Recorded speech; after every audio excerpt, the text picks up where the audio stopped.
पिछले वीडियो में हम लोगों ने डिस्कस किया था ट्रिग्नोमेट्रिक रेशियोज़ और उसके 6 फॉर्मूले पढ़े थे। उम्मीद है आप लोगों ने याद कर लिए होंगे। ठीक है, अब हम लोग एक्सरसाइज 8.1 करेंगे।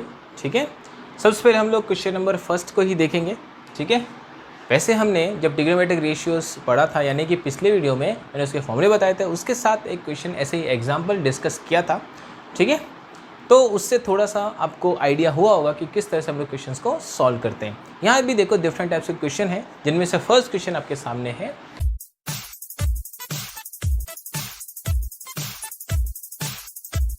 ठीक है, 8.1 का question number first, in triangle ABC right angle at B, कोई ट्राइंगल ABC है और राइट एंगल कहाँ पर है, वो B पर।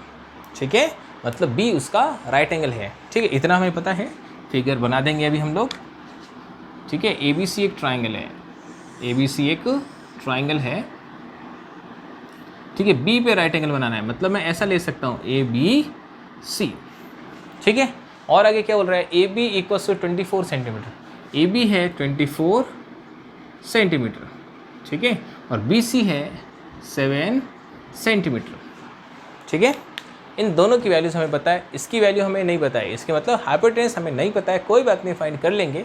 ठीक है, और उसके बाद ये बोल रहा है हमें डिटरमाइन करना है साइन ए की वैल्यू, कॉस ए की वैल्यू, साइन सी, कॉस सी। चाहे हमें कोई भी ट्रिग्नोमेट्रिक रेशियो चाहिए हो, लेकिन उसके लिए हमें किसी भी ट्राइंगल की, कोई भी राइट एंगल ट्राइंगल है उसकी, ये तीनों साइड्स पता होना ज़रूरी। तो सबसे पहले तो हमें यही काम करना है, इसकी तीनों साइड्स हमें पता होनी चाहिए। 2 साइड्स पता है, ठीक है, और एक साइड जो अननोन है, यानी हाइपोटेनस अननोन है, वो हमें फाइंड करना है। पहले यही फाइंड करेंगे, उसके बाद चाहे कोई भी ट्रिग्नोमेट्रिक रेशियो फाइंड करना हो वो हम लोग कर सकते हैं। ठीक है, तो देखिए यहाँ पे, वैसे यहाँ पर फर्स्ट पार्ट में हमें sign A cos A find करना है, तब एंगल ये लेना है।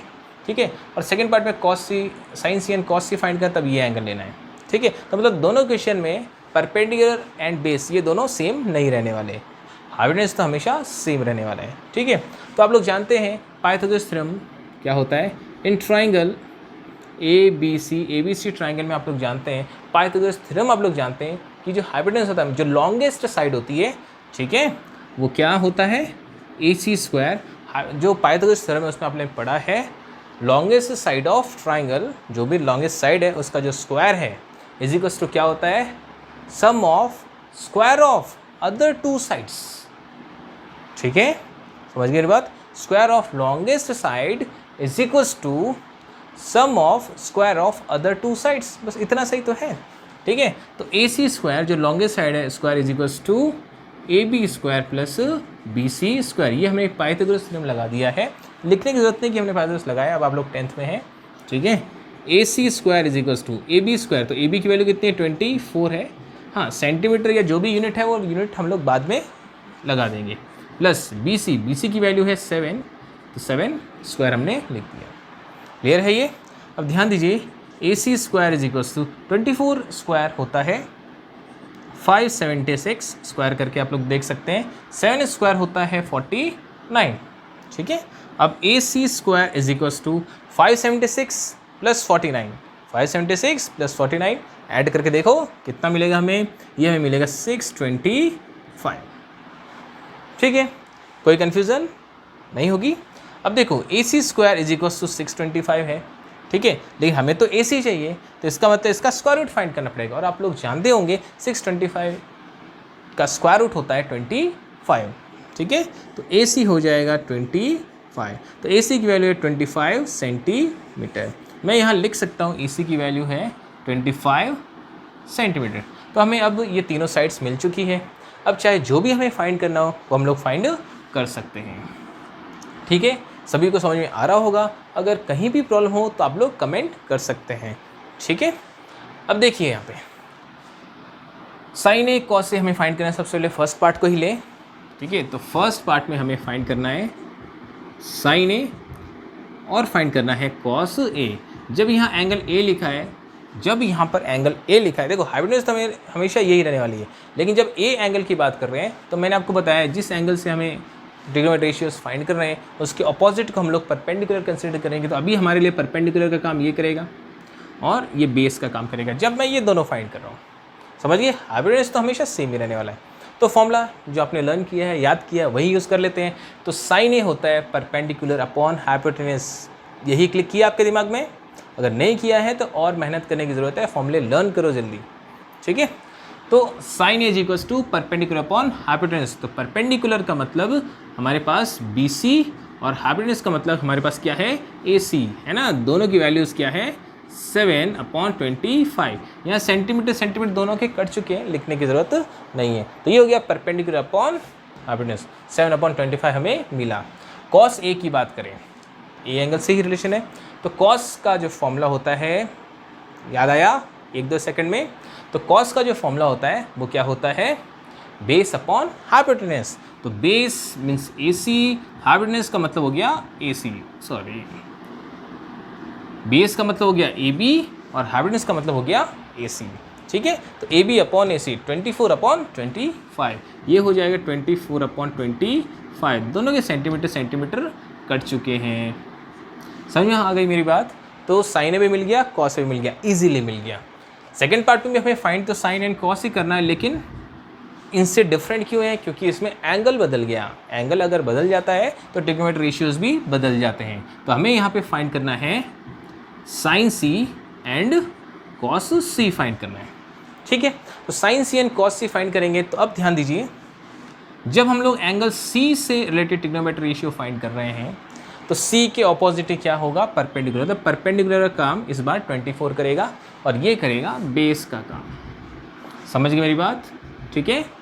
हाइपोटेनस तो हमेशा हाइपोटेनस ही रहेगा, बट जिस एंगल से हम लोग ट्रिग्नोमेट्री रेशियोज फाइंड करते हैं उसके ऑपोजिट परपेंडिकुलर मानते हैं, और जो बच गया यानी इस एंगल को बनाने वाली जो लाइन है, जो सॉरी रे है, जो साइड है, वो क्या हो जाएगी, बेस हो जाएगी, ठीक है। तो अब देखिए साइन, अब हमारे लिए ये परपेंडिकुलर, ये बेस है और ये तो हाइपोटेनस है ही हमेशा। तो साइन का फॉर्मूला तो वही रहने वाला है, परपेंडिकुलर अपॉन हाइपोटेनस। तो परपेंडिकुलर अब की बार हमारे पास ए बी है, तो ए बी परपेंडिकुलर है और हाइपोटेनस है हमारे पास ए सी। तो A B upon A C, figure को ध्यान से देखिए क्या मिलेगा, 24/25, ठीक है। अब हमें कॉस सी फाइंड करना है। तो कॉस के लिए फॉर्मूला वही, बेस अपॉन हाइपोटेनस। बेस है हमारे पास बी सी, बेस है बी सी और हाइपोटेनस है हमारे पास ए सी। तो B C upon A C means 7/25 हो जाएगा। तो इस तरीके से इस क्वेश्चन को आप कर सकते हैं। स्टार्टिंग का इनिशियली बहुत ही सिंपल क्वेश्चन है, आगे भी अगर आप लोग फॉर्मूले याद रखेंगे तो क्वेश्चन कुछ टफ नहीं है, ठीक है। अब हम लोग नेक्स्ट क्वेश्चन पे आ जाते हैं। नेक्स्ट सेकंड क्वेश्चन है, ठीक है। ये आप लोग खुद ट्राई करेंगे, मैं थोड़ा हिंट दे देता हूँ आपको। देखिए सेकंड क्वेश्चन में फिगर आपको गिवन है, ठीक है। आपको फाइंड करना है tan p minus cot r, ठीक है। तो देखिए ये जो ट्राइंगल आपको दिया हुआ है पी क्यू आर, इसमें 90 degree angle in right angle है क्यू पर, ठीक है। आपको हाइपोटेनस पता है 13 सेंटीमीटर है, ये एक साइड है पी क्यू, ये पता है, और ये क्यू आर फाइंड करना है। तो पाइथागोरस थ्योरम को यूज़ करके आप ये साइड फाइंड कर सकते हैं, जैसा मैंने अभी आपको सिखाया ही है, ठीक है। ये साइड आपको पहले फाइंड करनी पड़ेगी। जब ये तीनों साइड्स आपको मिल जाए उसके बाद तो कोई भी ट्रिग्नोमेट्रिक रेशियो फाइंड करना हो आप लोग कर सकते हैं। तो आप लोग क्या करेंगे, जब ये तीनों साइड्स पता चल जाए तो tan p और cot r, इन दोनों की वैल्यू आपको फाइंड करनी है। मतलब tan p minus cot r की वैल्यू फाइंड करनी है। tan p की वैल्यू जब फाइंड करनी है तो एंगल p जब लोगे तो परपेंडिकुलर इसको लेना है, ठीक है, और इसको बेस लेना है। जब tan p की बात हो रही है, क्योंकि p के ऑपोजिट हमें परपेंडिकुलर लेना पड़ेगा, ठीक है, और इसको बेस लेना पड़ेगा। ये तो हमेशा हाइपोटेनस ही रहने वाला है, ये तो हमेशा हाइपोटेनस रहेगा, ठीक है। जब कॉट आर की बात करें तो मतलब अब ये आर एंगल जब लेंगे तो इसको परपेंडिकुलर लेना पड़ेगा, इसको बेस लेना पड़ेगा। हाइपोटेनस तो यही रहने वाला है। थोड़ा सा आगे और एक स्टेप कर देता हूँ, ध्यान से देखिए। जब मैं tan p की बात कर रहा हूँ, ध्यान सुनिए, जब मैं tan p की बात कर रहा हूँ इस एंगल p की, तो परपेंडिकुलर काम ये करेगा, बेस का काम ये करेगा, और हाइपोटेनस तो ये है ही, ठीक है। तो tan p में फॉर्मूला आपको कौन सा लगाना पड़ेगा, tan p में आपको फॉर्मूला लगाना पड़ेगा, tan है तो tan का फॉर्मूला होता है परपेंडिकुलर अपॉन बेस। याद हुआ ना आपको, याद किया होगा आपने, फर्स्ट वीडियो में देखा होगा। tan थीटा मैंने फॉर्मूला बताया था परपेंडिकुलर अपॉन बेस। तो perpendicular upon base means Q R upon P Q, Q R upon P Q, ठीक है।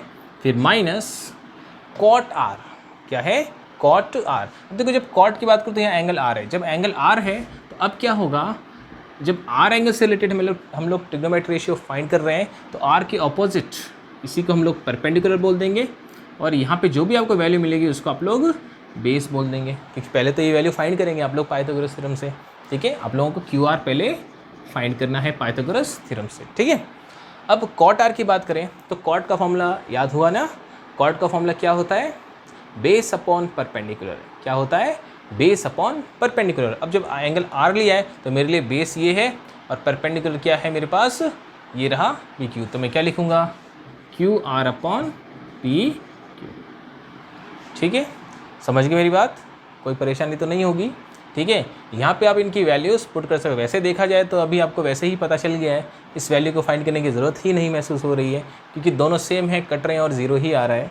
ठीक है, और कोई अगर आप में से पहले वैल्यू फाइंड भी कर लेता है फिर पुट कर देता है तो भी आना तो ज़ीरो ही है। ये दोनों सेम आ गए, ठीक है, और ज़ीरो आ रहा है। समझ गए मेरी बात? हमें यहाँ QR को फाइंड करने की ज़रूरत ही नहीं पड़ रही है। अब अगर आप पहले फाइंड कर भी लेते हैं फिर वैल्यू पुट करते तब भी आना तो ज़ीरो ही है। ठीक है, तो ये क्वेश्चन हो ही गया, मैं तो हिंट देना चाह रहा था आपको। ठीक है, अब ठीक है, क्वेश्चन हो जाएगा ये। ठीक है, स्क्रीनशॉट ले सकते हैं आप लोग इसका। अब थर्ड एंड फोर्थ क्वेश्चन, मैं इनमें से एक क्वेश्चन कराने वाला हूँ क्योंकि सिमिलर टाइप के ही क्वेश्चन है। हम लोग यहाँ फोर्थ क्वेश्चन डिस्कस करेंगे तो थर्ड क्वेश्चन आपसे ईजिली हो जाएगा। ठीक है, समझ गए मेरी बात? तो देखिए मैं इसको रब करने वाला हूँ।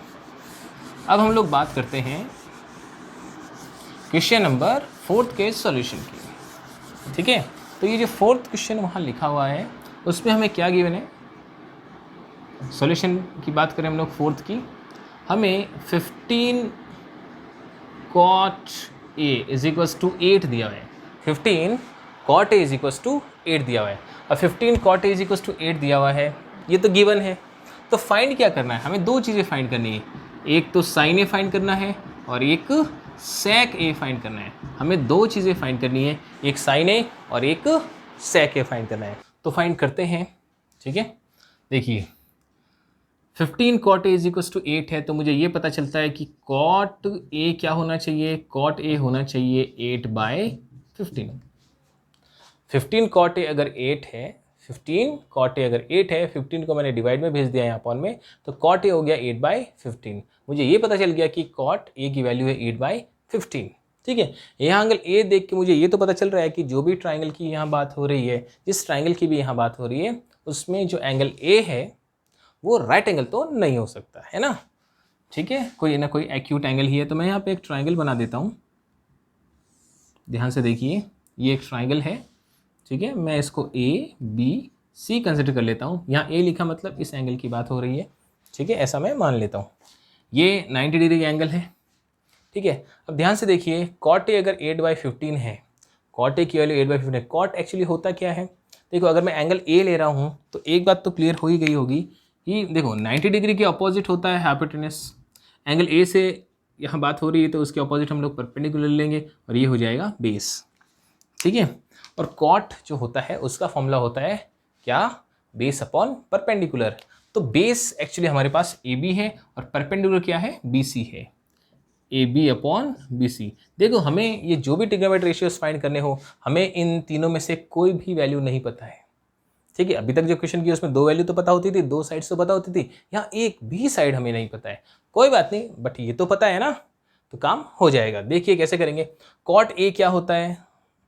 बेस अपॉन परपेंडिकुलर, तो मैंने लिख दिया AB upon BC। AB upon BC। अब हम लोग AB और BC की वैल्यू को कुछ अज्यूम करेंगे। 8/15 हो गया ये। ठीक है, तो AB अपॉन BC अगर 8/15 है तो हम लोग अज्यूम कर सकते। ध्यान से देखिए, ये रेशियो है 8/15। AB अपॉन BC का रेशियो है 8/15। इसका ये मतलब बिल्कुल भी नहीं है कि AB 8 के इक्वल होना चाहिए और BC 15 के इक्वल होना चाहिए। ऐसा नहीं होता है। समझ गए मेरी बात? जब रेशियो होते हैं तो ये न्यूमरेटर न्यूमरेटर के और डिनोमिनेटर डिनोमिनेटर के इक्वल नहीं हुआ करता। हाँ, कुछ स्टूडेंट्स ऐसा कर भी लेते हैं, इसको ले भी लेते हैं, आंसर भी आता है, ऐसा नहीं है, लेकिन ये तरीका बिल्कुल सही नहीं है, परफेक्ट तरीका नहीं है। एकदम परफेक्ट करना है, ऐसा काम करना है कि जिसमें मार्क्स कटने के बिल्कुल भी चांस नहीं हो, तो आपको क्या करना होगा? इसको ऐसा करना होगा, AB अपॉन BC है, ये इसका रेशियो है। हमें नहीं पता कि ये साइड 8 है या 15 है, हो सकता है कुछ और रही हो, कटने के बाद 8/15 आई हो, क्योंकि रेशियो ही है ना। तो हम लोग ये सोच लेते हैं कि जो भी वैल्यू यहाँ कटी होगी ना, उसको हम लोग कुछ मान लेते हैं। सपोज जब भी ऐसे रेशियो आपको दिया हो, आप लोग क्या मानेंगे? AB इज इक्वल्स टू 8 के साथ कोई ना कोई कांस्टेंट मान लो, ए बी सी डी बहुत सारे कांस्टेंट्स होते हैं। अपने बुक का राइटर साथ में के लेता है तो मैं के लेता हूँ 8 के, और बी सी की वैल्यू ले लो 15 के। मैं ये मान के चल रहा हूँ कि जो भी चीज़ यहाँ कटी होगी ना वो उसको के मान लिया है, कुछ ना कुछ मान लो, बाद में वैसे भी इसको कटना है, ठीक है, लेकिन सही तरीका यही है। तो ए बी हो गया 8 के और बी सी हो गया 15 के। समझ गए मेरी बात? ठीक है। अब जब दो वैल्यूज़ आपको पता चल गई, ए बी पता चल गया 8 के और ये बी सी पता चल गया ये है 15 के, तो ये साइड तो आप लोग फाइंड कर सकते हैं पाइथागोरस थ्योरम से। तो देखिए in triangle A B C triangle में क्या हो सकता है, A C square means hypotenuse square is equals to A B square plus B C square. ठीक है, hypotenuse square is equals to होता है sum of square of other two sides. तो A C square is equals to A B square, A B की value है हमारे पास 8 के, तो 8 के का स्क्वायर करेंगे तो हो जाएगा 64 के स्क्वायर। समझ गए मेरी बात? अब बी सी स्क्वायर मीन्स 15 के का स्क्वायर करना, में 15 के स्क्वायर करेंगे, 15 का स्क्वायर होता है 225 और ये हो गया के स्क्वायर। ठीक है, कोई प्रॉब्लम नहीं होनी चाहिए।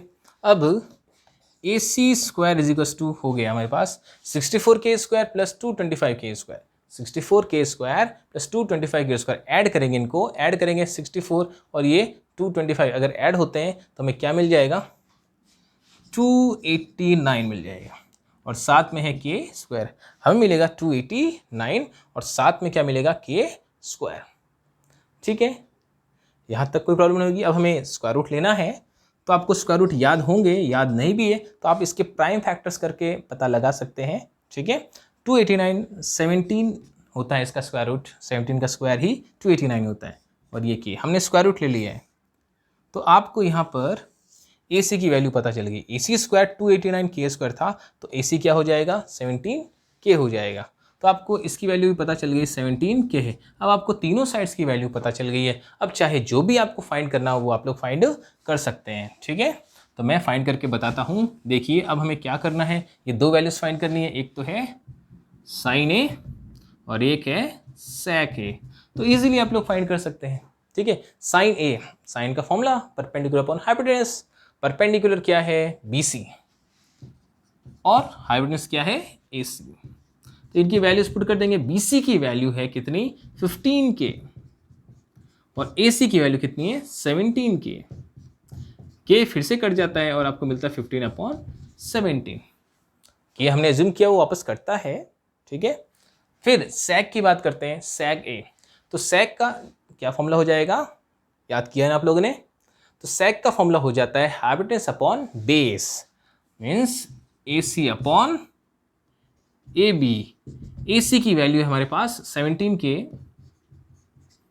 ठीक है, और ए बी की वैल्यू है हमारे पास 8 के कैंसिल हो जाएगा, के और ये के, तो 17/8 हमें मिलेगा। इस तरह से हमें साइन ए एंड सेक ए मिल गया।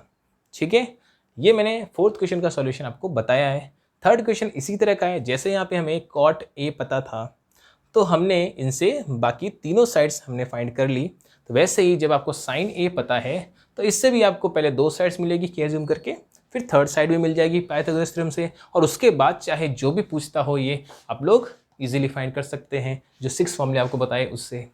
क्लियर है ये? ठीक है, तो फिर अब नेक्स्ट क्वेश्चन की तरफ चलते हैं। अब हम लोग बात करते हैं एक्सरसाइज 8.1 के क्वेश्चन नंबर 6 की। तो क्वेश्चन नंबर 6 में क्या है, if angle A and angle B are acute angles, angle A and angle B ये दोनों कैसे एक्यूट एंगल्स है, ठीक है, such that cos A is equal to cos B। हमें ये भी पता है कि cos A and cos B दोनों इक्वल है। Then show that angle A equal to angle B। तो हमें ये प्रूव करना है कि angle A and B equal होना चाहिए। मतलब हमें दो चीजें बताए, एंगल A एंड B दोनों एक्यूट एंगल्स है, पहली बात तो ये। दूसरी बात ये बताइए cos A is equal to cos B है, और प्रूव करना है angle A equal to angle B। अब ध्यान दीजिए यहाँ पे A और B एक्यूट एंगल है, ये हमें पता है। यहाँ पे यहाँ कहीं भी राइट एंगल की बात नहीं हो रही है ना, कि राइट एंगल ट्राइंगल जैसी कोई चीज़ है, ऐसा यहाँ नहीं लिखा। बट हम लोग इस cos A and cos B को देख के समझ सकते हैं कि ट्रिग्नोमेट्री की बात हो रही है, तो राइट एंगल ट्राइंगल तो यहाँ होना चाहिए। दूसरी बात ये कि यहाँ पे कितने ट्राइंगल्स है ये शो नहीं किया है। यस, आपके सामने जो क्वेश्चन है इसको कई तरीके से करते हैं। एक तो ये है कि एक ही ट्राइंगल में इन दोनों एंगल्स को लेके भी किया जा सकता है, जो इजी मेथड है। एक और मेथड है जिसमें दो डिफरेंट इंडिविजुअल ट्राइंगल्स लेके भी इनको प्रूव किया जाता है, ठीक है। इस तरह का एक क्वेश्चन एग्जाम्पल में भी है, एग्जाम्पल नंबर 2 में, ठीक है। तो मैं आपको इस क्वेश्चन को कराने के बाद एग्जाम्पल नंबर 2 भी कराऊंगा, जो इसी के जैसा है, ठीक है। इसमें अलग मेथड और उसमें अलग मेथड, ताकि दोनों मेथड्स आप लोग समझ जाएं, ठीक है। तो देखिए, इसको पहले एक ही ट्राइंगल से करने की कोशिश करते हैं, क्योंकि यहाँ हमें बोला ही नहीं है कि एक ट्राइंगल है या दो ट्राइंगल है, इतना भी यहाँ पे मेंशन नहीं है, ठीक है। देखिए, सपोज ये एक ट्राइंगल है, हमें यहाँ पे इसने बोला है A and B acute angle है, A and B acute angles है। तो मैं ऐसा ले लेता हूँ ए बी सी, मैं सी पे राइट एंगल ले लेता हूँ, ठीक है।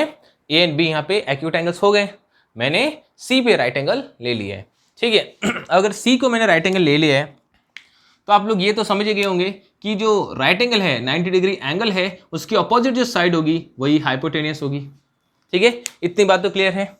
अब देखिए, यहाँ पे आपको जो गिवन है A and B are acute angles, मैं लिख देता हूं angle A and angle B are acute angles.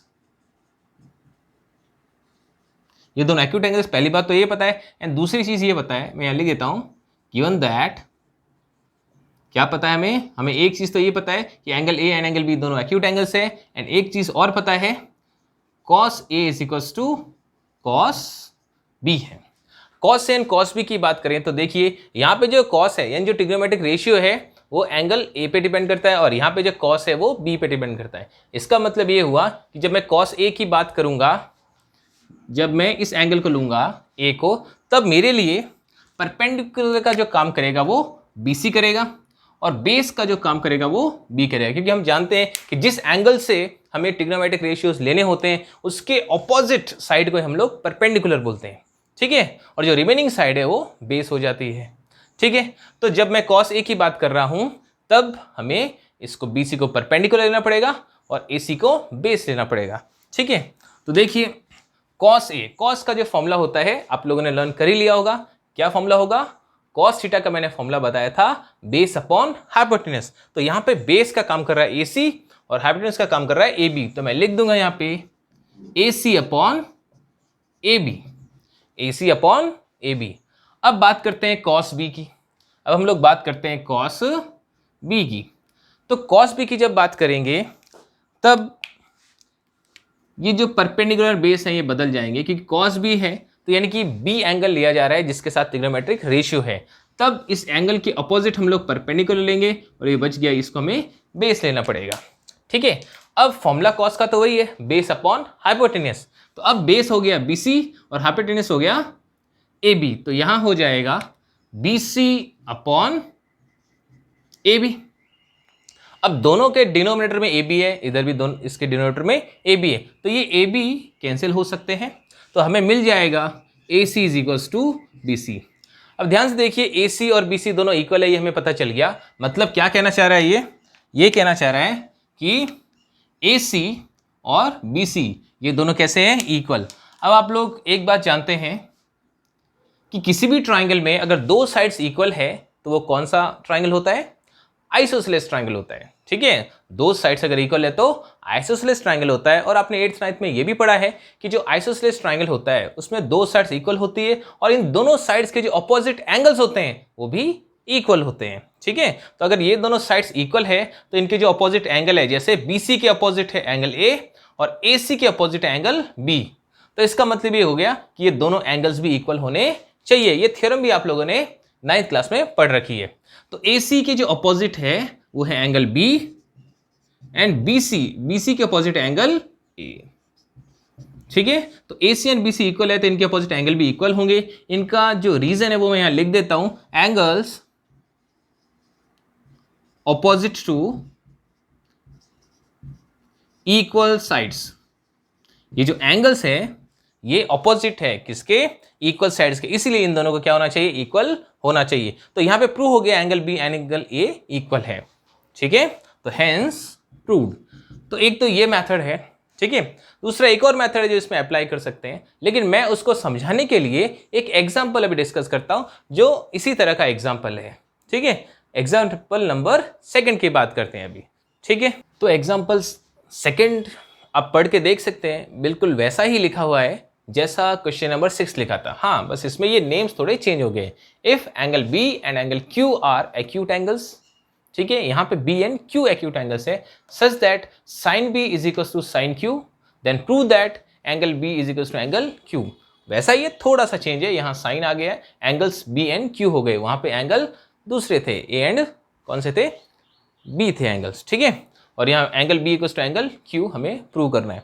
तो इसको उस मेथड से भी कर सकते हैं जो अभी हमने डिस्कस किया, ठीक है। उसमें वैसे भी नहीं मेंशन था कि एक ट्रायंगल है या दो ट्रायंगल, इसमें भी नहीं मेंशन है। हाँ, लेकिन इसको पढ़ के ये जरूर लगता है कि बी एंड क्यू थोड़ा अलग ही चीज़ हो गई, तो दो ट्रायंगल हो सकते हैं। ये सोच के मैं एक और मेथड आपको बता देता हूँ, ठीक है। दोनों ही मेथड दोनों ही क्वेश्चन में काम में लिए जा सकते हैं। देखिए यहाँ पे angle B and angle Q दोनों एक्यूट एंगल से मैं दो अलग अलग ट्राइंगल यहाँ पे बना देता हूँ, दो अलग अलग मैं यहाँ पे ट्राइंगल बना देता हूँ। ये एक ट्राइंगल है और ये भी एक मैंने ट्राइंगल बना दिया, ठीक है। बी एंड क्यू दोनों को हमें एक्यूट एंगल लेना है, तो मैं इसको ले लेता हूँ ए बी सी, सी पे मैंने राइट एंगल बनाया है, और इस ट्राइंगल को मैं पी क्यू आर कंसीडर कर लेता हूँ। यहाँ पे आर पे राइट एंगल है, दोनों में आप देख सकते हैं यहाँ बी एक्यूट एंगल और यहाँ भी क्यू एक्यूट एंगल है। इन दोनों ट्राइंगल्स को लेकर हम लोग ये प्रूव करने वाले हैं, ठीक है। तो ये हम लोग प्रूव करें उससे पहले एक और चीज़ आपको समझनी है। ये जो मेथड है इसमें जो आपका चैप्टर नंबर 6 है ट्राइंगल्स, जिसमें आप लोग सिमिलैरिटी ऑफ ट्राइंगल्स पढ़े होंगे आपने, या अभी तक नहीं पढ़ा होगा, ऐसा भी हो सकता है, उसके कॉन्सेप्ट यहाँ काम में आएंगे, ठीक है। तो ये चैप्टर हो सकता है आप लोगों ने पढ़ा हो ट्राइंगल्स, ठीक है, तो उसका कंसेप्ट इजीली समझ में आ जाएगा। नहीं भी पढ़ा है तो मैं यहाँ साइड में थोड़ा सा डिस्कस कर लेता हूँ, आप लोग याद रखिए, ठीक है।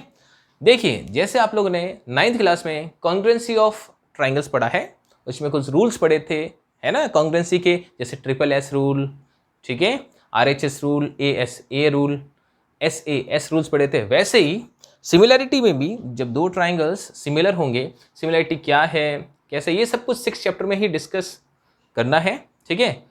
तो आप लोगों ने या तो 6 चैप्टर पढ़ लिया होगा, तब तो आपको क्लियर ही होगा, नहीं पढ़ा तो भी कोई बात नहीं, मैं डिस्कस कर लेता हूँ। देखिए, सपोज एक ऐसा रूल बता रहा हूँ जो इसमें काम में आने वाला है। देखिए, सपोज ये ट्राइंगल है ABC, ये कोई ट्राइंगल है सपोज PQR, ठीक है।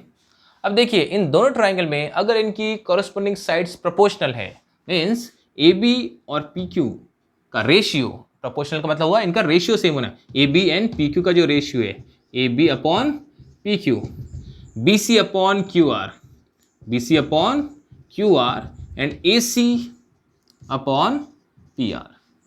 देखिए, इनके साइड्स मैंने प्रोपोर्शनल ले ली, प्रोपोर्शनल का मतलब ये हुआ रेशियो सेम ले लिया, ठीक है। AB upon PQ, BC upon QR और AC अपॉन PR ले लिया। जब भी किसी दो ट्राइंगल में ऐसी सिचुएशन हो, ठीक है, तो क्या होगा, तो दोनों ट्राइंगल्स सिमिलर होंगे।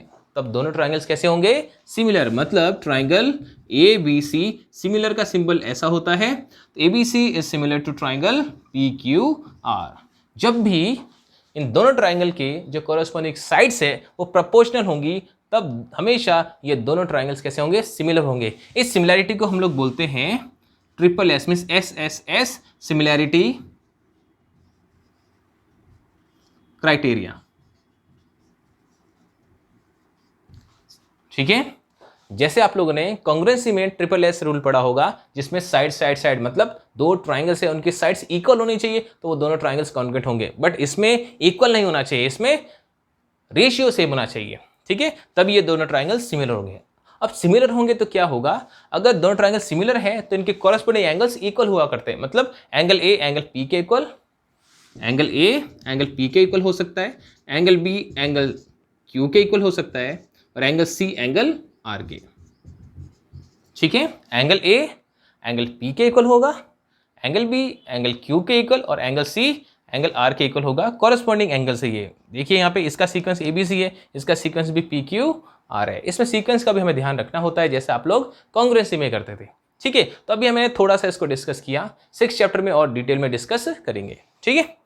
तो इस रूल का इस क्वेश्चन में यूज होने वाला है, ठीक है, तो इसका यूज करना है, इसलिए मैंने ये डिस्कस किया, ठीक है। तो देखिए, अब इसमें हमें क्या करना है, सॉल्व करते हैं इस क्वेश्चन को। देखिए angle B angle Q acute angle है, हमें पता है, और sine B equal to sine Q दिया हुआ है, ठीक है। तो साइन बी की अगर बात करें तो वो हमें एबीसी ट्राइंगल में ही लेना पड़ सकता है, ठीक है। और हम लोग साइन क्यू की बात करें तो वो हमें P N P Q R triangle में ही लेना होगा, ठीक है। अब देखिए इन ट्राइंगल ए बी सी, जो ए बी सी ट्राइंगल है, ए बी सी ट्राइंगल में क्या हो सकता है, मुझे साइन बी के बारे में बात करनी है। तो ए बी सी ट्राइंगल में जो साइन बी है वो क्या होगा, आप लोग यहाँ देख सकते हैं इस ट्राइंगल में एंगल सी पर राइट एंगल है, एंगल सी पर राइट एंगल है, इसका मतलब इसके अपोजिट होगा हाइपोटेन्यूस, ठीक है। एंगल बी की बात हो रही है यहाँ पे, इसका मतलब इसके अपोजिट होगा परपेंडिकुलर, और ये हो जाएगा बेस, ठीक है। तो साइन बी की जो वैल्यू है वो क्या हो सकती है, साइन थीटा होता है परपेंडिकुलर अपॉन हाइपोटेन्यूस, तो यहाँ पे परपेंडिकुलर है AC और हाइपोटेन्यूस है AB, तो ये हो जाएगा AC upon AB, AC upon AB हो जाएगा। इसको हम लोग इक्वेशन नंबर फर्स्ट कंसिडर कर सकते हैं, ठीक है। जैसा मैंने इसको लिखा है वैसे ही हम लोग ट्राइंगल PQR में भी साइन क्यू को लिख सकते हैं। इन ट्राइंगल PQR, ये जो PQR ट्राइंगल है, इस ट्राइंगल में भी अगर हम देखें तो ये जो राइट एंगल है इसके अपोजिट हाइपोटेन्यूस होगा। एंगल Q की बात हो रही है साइन Q में, ठीक है। तो एंगल Q की बात हो रही है तो इसके अपोजिट हमें परपेंडिकुलर लेना पड़ेगा, और ये जो साइड बच गई है बेस होगा, ठीक है। तो sine Q is equal to वही perpendicular upon hypotenuse means PR upon PQ हो जाएगा। इसको हम लोग इक्वेशन नंबर सेकंड कंसिडर कर सकते हैं, ठीक है। तो ये दो इक्वेशन हमें मिल गई है, sine B and sine Q. तो आप जानते हैं, आपको एक चीज पता है, given that sine B is equal to sine Q, sine B and sine Q दोनों इक्वल है, ये हमें पता ही है, ठीक है। तो साइन बी अगर साइन क्यू इक्वल है, ये दोनों इक्वल है, it means AC upon AB PR upon PQ भी इक्वल होने चाहिए, क्योंकि इस इक्वेशन में अगर दोनों की लेफ्ट हैंड साइड इक्वल है तो राइट हैंड साइड भी इक्वल होनी चाहिए। तो क्या लिख सकता हूं मैं, साइन B की वैल्यू है AC अपॉन AB और साइन Q की वैल्यू है PR अपॉन PQ। तो हमें AC upon AB equal to PR upon PQ मिल गया। मैं ऐसा क्यों कर रहा हूं, मैं एक्चुअली यहाँ पर दोनों ट्राइंगल सिमिलर है ये प्रूव करना चाहता हूं। जब मैं दोनों ट्राइंगल को सिमिलर प्रूव कर दूंगा तभी तो बता पाऊंगा कि ये दोनों एंगल्स इक्वल है, यही तो मैंने एक्सप्लेन किया। जब हम लोग सिमिलर प्रूव कर देंगे दोनों ट्राइंगल्स को तभी तो एंगल्स को इक्वल बता पाएंगे, ठीक है। तो मैं इनको सिमिलर प्रूव करना चाहता हूं, और सिमिलर भी मैं SSS सिमिलैरिटी से करना चाहता हूं, और SSS सिमिलैरिटी को यूज करूंगा तो इसका मतलब मुझे दोनों के जो साइड्स है ट्राइंगल्स की उनका रेशियो सेम लेना पड़ेगा। लेकिन मुझे कुछ रेशियो तो मिल चुका है, ध्यान से देखिए। AC इसकी साइड है, AC upon AB, AC and AB ये दोनों तो एक ही ट्राइंगल की साइड्स हो गई, और यहाँ PR अपॉन PQ ये दोनों भी एक ही ट्राइंगल के हो गए। जबकि हमने यहाँ तो पढ़ा कि मैंने न्यूमरेटर में अगर इस ट्राइंगल की साइड ली है तो डिनोमिनेटर में इस ट्राइंगल की साइड लेनी पड़ेगी, है ना, ऐसा ही बताया। तो यहाँ ऐसा किया जा सकता है, देखिए क्रॉस मल्टीप्लिकेशन जो कॉन्सेप्ट है उसका यूज करके मैं इसको इधर भेज सकता हूँ और इसको इसकी जगह नीचे, ऐसे हम लोग इसको इंटरचेंज तो कर सकते हैं। तो हो जाएगा AC upon PR is equals to AB upon PQ। अब आप देख सकते हैं AC अपॉन PR, AC अगर इस ट्राइंगल का है तो अपॉन में PR इस ट्राइंगल का मिल गया। फिर AB अपॉन PQ, AB अगर इस ABC ट्राइंगल का है तो PQ इस PQR ट्राइंगल का है। तो मतलब हमें तीनों साइड्स का रेशियो तो सेम नहीं मिला, बट दो का तो मिल ही गया, ठीक है। थर्ड भी अभी हमें मिल जाएगा, ठीक है।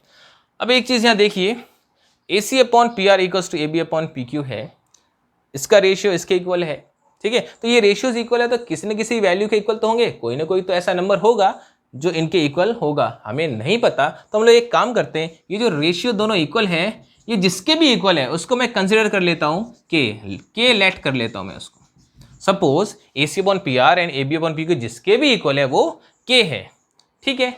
ऐसा क्यों किया, हमें एक और रिलेशन चाहिए ना उसके लिए। देखिए अभी अगर मैं AC upon PR equal to AB upon PQ लिखता हूँ इक्वल टू K, तो मैं क्या क्या कर सकता हूँ, यहाँ देखिए मैं यहाँ पे AC की वैल्यू फाइंड कर सकता हूँ और मैं यहाँ पे AB की वैल्यू भी फाइंड कर सकता हूँ इन टर्म्स ऑफ K। कैसे फाइंड कर सकता हूँ, मैं थोड़ा सा रफ वर्क करके यहाँ आपको बताता हूँ। देखिए यहाँ पे AC अपॉन PR K के इक्वल है, AC अपॉन PR K के इक्वल है। अगर पी आर को मैं उधर क्रॉस मल्टीप्लाई कर दूं तो आपको ए सी मिल जाएगा के इंटू पी आर, यानी पी आर और साथ में के, ऐसा लिख सकता हूं मैं। तो ये ए सी की वैल्यू हमें मिल गई इन टर्म्स ऑफ के। क्या लिख सकता हूं? पी आर इंटू के लिख सकता हूं इसको, ठीक है। इसी तरह से मैं ए बी की वैल्यू भी यहां लिख सकता हूं। फिर मैं रफ वर्क करके बताता हूं। A B upon P Q, A B upon P Q is equal to K है। पी क्यू को अगर मैं उधर क्रॉस मल्टीप्लाई कर देता हूं तो मुझे ए बी की वैल्यू मिल जाएगी। मैं यहां लिख देता हूं पी क्यू इंटू के। तो इस तरीके से आपको ए सी एंड ए बी इन दोनों की वैल्यूज मिल गई है, ठीक है। इसको मैं, इस इक्वेशन को, ये फर्स्ट एंड सेकंड इक्वेशन थी, इसको मैं थर्ड इक्वेशन कंसीडर कर लेता हूं, ठीक है। थर्ड इक्वेशन से ये वैल्यू मिली है। थर्ड इक्वेशन कहूं इसका मतलब ये भी हो सकता है, ये भी हो सकता है, ठीक है। तो ये तीन इक्वेशन हमें मिल चुकी है, ठीक है। हमने दो साइड्स का रेशियो इक्वल ले लिया है, एक साइड का रेशियो इक्वल और चाहिए। मतलब हमने A C upon P R ले लिया, A B upon P Q ले लिया। अगर इसको देखें तो A C upon P R ले लिया हमने और A B upon P Q ले लिया। अभी जरूरत है हमें B C upon Q R की। हमें जरूरत है इसकी, हमें जरूरत है B C upon Q R की। अब ये B C upon Q R हमें कैसे मिलेगा उसको हम लोग अभी डिस्कस करते हैं। इस रफ वर्क को थोड़ा सा रफ कर देता हूं। ये रूल आपको समझ में आ गया होगा, इसको भी मैं अभी धीरे धीरे रफ करने वाला हूं, ठीक है। तो देखिए, अब B C upon Q R चाहिए, ठीक है। B C upon Q R चाहिए तो मैं बी सी को लिख सकता हूं, ध्यान से देखिए, बी सी को लिख सकता हूं, पाइथागोरस थ्योरम का यूज कर रहा हूं। इस ट्राइंगल में जो बी सी है, बी सी को लिख सकता हूं square root of A B square minus A C square. Square root of A B square minus A C square लिख सकता हूं। और यहाँ पे जो ये क्यू आर है इसको भी लिख सकता हूँ मैं square root of P Q square minus P R square. ये कैसे लिख दिया? पाइथागोरस थ्योरम से। अगर नहीं समझ में आया ये बात तो मैं एक बार यहाँ रफ वर्क करके बता देता हूँ। ध्यान से देखिए, एबीसी ट्राइंगल में अगर मैं पाइथागोरस थ्योरम लगाता हूँ तो hypotenuse square is equal to, hypotenuse square is equal to means जो लॉन्गेस्ट साइड है उसका स्क्वायर इज इक्वल टू होता है sum of square of other two sides, sum of square of other two side. तो बाकी जो दो sides है वो है, एक तो है ए सी स्क्वायर और एक है बी सी स्क्वायर। यही तो अभी तक हमने यूज किया है, ठीक है। और मुझे जरूरत है बी सी की, तो यहाँ से बी सी अगर मुझे चाहिए तो ए सी स्क्वायर को यहाँ से हटाना पड़ेगा, तो ये A B square minus A C square हो जाएगा और ये है बी सी स्क्वायर। बट मुझे तो यहाँ बी सी चाहिए। अगर मुझे यहाँ बी सी चाहिए तो मुझे स्क्वायर रूट लेना पड़ेगा बोथ द साइड्स, इधर लेफ्ट हैंड साइड में भी एंड राइट हैंड साइड में भी, दोनों तरफ मैं स्क्वायर रूट ले लेता हूँ। यहाँ स्क्वायर रूट लूंगा तो A B square minus A C square, अगर यहाँ स्क्वायर रूट लूंगा तो बी सी स्क्वायर, ठीक है। अब ध्यान से देखिए, आप लोग जानते हैं कि जब भी होल स्क्वायर हो एंड होल रूट हो तो दोनों हट जाते हैं, ठीक है, क्योंकि ये जो स्क्वायर रूट है इसका मतलब होता है पावर हाफ। तो 2 है और ये पावर हाफ है, 2 को अगर हाफ कर देते तो 1 ही मिलता है, तो BC की पावर 1 हो जाता है। और वैसे भी आप जानते ही हैं स्क्वायर एंड रूट एक साथ होगा तो हटेगा, तो यहाँ पे स्क्वायर एंड रूट दोनों है तो दोनों हट जाएंगे, ठीक है। होल स्क्वायर मतलब पूरे का स्क्वायर भी था और पूरे का रूट भी था। यहाँ पे नहीं हट सकता क्योंकि स्क्वायर रूट तो पूरे पे है बट होल स्क्वायर नहीं है, यहाँ पे स्क्वायर दोनों पे अलग अलग है, इसलिए ये रूट और स्क्वायर नहीं हट सकते। तो BC की वैल्यू हमें मिल गई square root of A B square minus A C square. अब जैसे मुझे BC मिला है वैसे ही आप लोग इस ट्राइंगल से भी QR फाइंड कर सकते हैं, ठीक है। तो इस तरीके से मैंने BC और QR की वैल्यू लिख दी, ठीक है। अब आप देखिए यहाँ पे ये जो A B square minus A C square है, ए बी और ए सी दोनों की वैल्यूज अभी हमने यहाँ लिखी है। ए सी की वैल्यू है पी आर इंटू के, ठीक है, तो वहाँ पुट करूंगा, और ए बी की वैल्यू है पी क्यू इंटू के। तो ए बी की वैल्यू मैं यहाँ पुट कर देता हूँ पी क्यू इंटू के। स्क्वायर है तो इनका स्क्वायर भी कर दूंगा, पी क्यू स्क्वायर और साथ में है के स्क्वायर, ठीक है। फिर ए सी की वैल्यू पुट करता हूँ, स्क्वायर भी करना पड़ेगा, तो ए सी है पी आर इंटू के। स्क्वायर करूंगा तो पी आर स्क्वायर और साथ में हो जाएगा के स्क्वायर। यहां तक कोई प्रॉब्लम नहीं होनी चाहिए, ठीक है। अगर होती भी है तो आप लोग कमेंट कर सकते हैं। फिर स्क्वायर रूट ऑफ, इसको सेम रहने देते हैं, P Q square minus P R square, ठीक है। अब ध्यान दीजिए, B C upon Q R, इसकी वैल्यू क्या होगी फाइनल? देखिए इन दोनों में से के स्क्वायर कॉमन आ रहा है। क्या कॉमन आ रहा है? के स्क्वायर। ये तो पी क्यू स्क्वायर है और ये पी आर स्क्वायर है, ठीक है। ये मत बोलो अलग से पी कॉमन आ रहा है, पी यहाँ पे नहीं है, यहाँ पे पी क्यू है एक लेंथ और यहाँ पे पी आर एक लेंथ है, पूरी एक चीज है, ठीक है। तो दोनों में से के स्क्वायर कॉमन आ रहा है, स्क्वायर रूट ऑफ के स्क्वायर कॉमन ले रहा हूं मैं, दोनों में से के स्क्वायर कॉमन लूंगा तो मुझे मिलेगा P Q square minus P R square whole upon square root of P Q square minus P R square, ठीक है।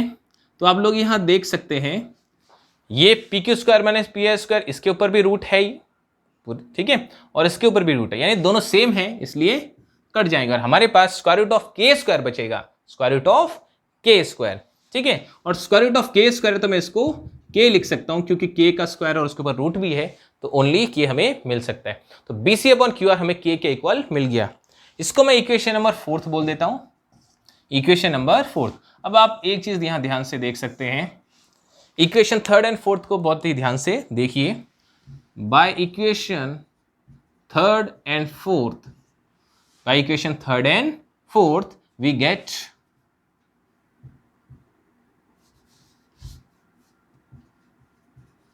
जो मैंने अभी यहां रब किया है एक्चुअली हमें वही मिला है। By equation 3 and 4 we get, हमें क्या मिलेगा दोनों को ध्यान से देखिए, A C upon P R A B upon B, ये के इक्वल है और B C upon Q R भी के इक्वल है। इसका मतलब ये हो गया कि ये दोनों और ये इक्वल होने चाहिए क्योंकि सब के इक्वल है। तो मैं ऐसा लिख सकता हूं A C upon P R is equals to A B upon P Q is equals to ये B C upon Q R. ये तीनों आपस में इक्वल होंगे क्योंकि इन दोनों की वैल्यू भी के है और इसकी वैल्यू भी के है, तो आपस में ये कैसे हो सकते हैं? इक्वल हो सकते हैं। तो जो मैंने अभी रूल समझाया एस एस एस सिमिलैरिटी, उसी के अकॉर्डिंग क्या लिख सकता हूं मैं, देखिए जब तीनों साइड्स का रेशियो सेम है तो triangle A B C similar होगा ट्राइंगल पी क्यू आर के, यही तो मैंने डिस्कस किया था आपसे, ठीक है। और इसका रीजन क्या होगा? इसका रीजन होगा, मैंने यहाँ साइड में लिखा ही है, इसके सामने ही जस्ट है S S S similarity criteria, ठीक है, यही इसका रीजन है, ठीक है। तो A C upon P R A B upon P Q B C upon Q R, मतलब दोनों ट्राइंगल्स के कॉरेस्पॉन्डिंग साइड्स का रेशियो सेम है तो दोनों ट्राइंगल्स कैसे हो गए? सिमिलर। और दोनों ट्राइंगल्स अगर सिमिलर हो गए तो इनके कॉरेस्पॉन्डिंग एंगल्स इक्वल होंगे, मतलब एंगल ए पी के equal, angle B angle Q के और सी और आर तो इक्वल, ये हमें पता ही है। लेकिन तीनों एंगल को हमें यहां बताने की जरूरत नहीं क्योंकि हमें सिर्फ angle B equals to angle Q ही प्रूव करना है, angle B equals to angle Q ही प्रूव करना है। तो हम यहां लिख सकते हैं angle B is equals to angle Q, hence prove. तो ये हमने प्रूव कर दिया, एक ये मेथड है, ठीक है, क्लियर हुआ ये। तो इस वीडियो में हम लोग इतना ही करेंगे, ठीक है। 8.1 एक्सरसाइज हमने की, उसके कुछ क्वेश्चन भी किए, ये एग्जाम्पल भी ले लिया। नेक्स्ट वीडियो में हम लोग फिर से 8.1 के ही क्वेश्चन कुछ करेंगे जो बच गए हैं और एग्जाम्पल्स में भी हम लोग कुछ बात करेंगे, ठीक है। आप लोग इनकी प्रैक्टिस करेंगे, ठीक है। जो भी अभी तक मैं 2 वीडियो ट्रिग्नोमेट्री की अपलोड कर चुका हूँ, उनकी प्रैक्टिस नहीं करेंगे तो 3rd वीडियो भी समझ में नहीं आने वाला, इसलिए ये प्रैक्टिस करें, उसके बाद नेक्स्ट वीडियो ज़रूर समझ में आएगा, ठीक है। और मेरी आने वाली नई कोई वीडियोज़ या किसी अपडेट के लिए आप लोग मुझे इंस्टाग्राम पर भी फॉलो कर सकते हैं, जिसका लिंक आपको डिस्क्रिप्शन में मिल जाएगा या आपको सामने स्क्रीन पे भी शो हो जाएगा, ठीक है। Thank you.